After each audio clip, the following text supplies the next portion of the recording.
পাবনার সুজানগরে আওয়ামী লীগ কর্মী মোজাহার বিশ্বাসকে হত্যা মামলায় উপজেলা আওয়ামী লীগের সাধারণ সম্পাদক শাহিনুজ্জামান শাহিনকে আসামি করার প্রতিবাদে ঢাকা পাবনা মহাসড়ক অবরোধ করে মানববন্ধন করেছে নেতাকর্মীরা।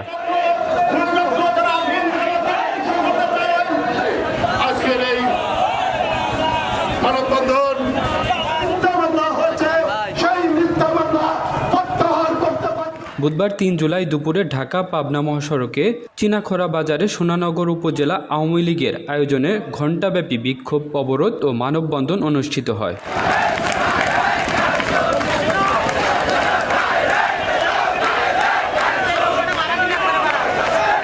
মানববন্ধনে বক্তারা বলেন, গত ২৭ তারিখে সোজানগর আওয়ামী লীগ কর্মী মোজাহার বিশ্বাস হত্যার পর মামলা ভিন্ন খাতে প্রবাহিত করার জন্য সোজানগর উপজেলা আওয়ামী লীগের সাধারণ সম্পাদক শাহিনুজ্জামান শাহিনকে আসামি করা হয়েছে। এর তীব্র নিন্দা ও প্রতিবাদ জানায় এবং মিথ্যা বানোয়াট মামলায় প্রত্যাহার করে দোষীদের দৃষ্টান্তমূলক শাস্তির দাবি করেন বক্তারা।